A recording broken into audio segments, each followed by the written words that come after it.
Welcome to Kishore academy. இன்றைக்கி இந்த வீடியோவில் 6th standard maths English medium third term important questions பார்க்க போகிறோம்.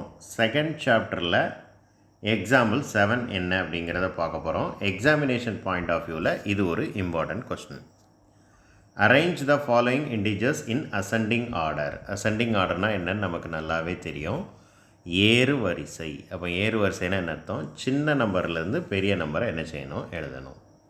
ஸோ பாசிட்டிவ் இன்டிஜர்ஸ் மட்டும் இருந்துருந்துச்சு அப்படின்னா அதை நம்ம ஏறு வரிசையில் எழுதுறது, தட் மீன்ஸ் அசெண்டிங் ஆர்டரில் எழுதுறது வந்து நமக்கு ஈஸியாக இருந்திருக்கும். பட் இங்கே பாசிட்டிவ் இன்டிஜர்ஸும் இருக்குது, நெகட்டிவ் இன்டிஜர்ஸும் இருக்குது. ஸோ இந்த மாதிரி மிக்ஸ் ஆகி வந்தால் எப்படி செய்யணும்?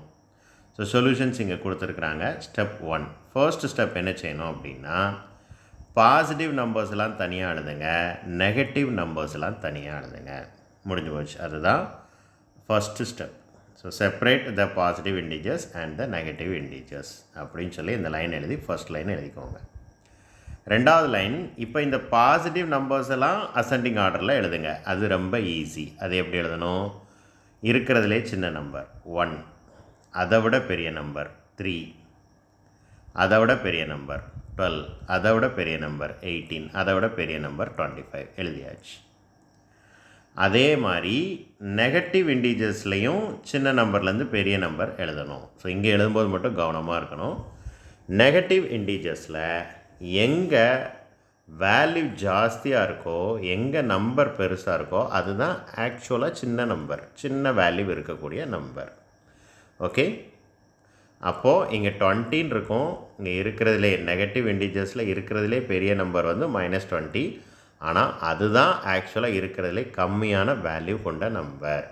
ஸோ -20 தான் இருக்கிறதுலே சின்ன நம்பர். அதை விட பெரிய நம்பர் -15, அதை விட பெரிய நம்பர் -7, அதை விட பெரிய நம்பர் -5. இப்போது இந்த ரெண்டையும் சேர்த்து நம்ம அப்படியே என்ன செஞ்சிடலாம்? எழுதிடலாம். 1, 3, 12, 13, சாரி நெகட்டிவ் இன்டிஜர்ஸை தானே ஃபர்ஸ்ட் எழுதணும். ஸோ 20, 15, -7, 5 இங்கே நீங்கள் எழுதி வச்சுருக்க வேல்யூவை அப்படியே எழுதிடலாம். சம்மில் 0 இருக்குது. ஸோ 0 எழுத மறந்துடக்கூடாது. அதுக்கப்புறம் இங்கே எழுதின வேல்யூவை அப்படியே எழுதிட்டீங்க அப்படின்னா இதுதான் அசெண்டிங் ஆர்டர். ஒரு வேளை டிசெண்டிங் ஆர்டர் கேட்டால் என்ன செய்யணும்? இது அப்படியே ரிவர்ஸில் எழுதிட்டிங்கன்னா அது டிசெண்டிங் ஆர்டர். 25 ஃபர்ஸ்ட்டு, 18 அதுக்கடுத்து, 12 அதுக்கடுத்து, 3 அதுக்கடுத்து, 1 அதுக்கடுத்து அப்படியே வரிசையாக எழுதிட்டீங்க அப்படின்னா that is a descending order. That's all. Thank you.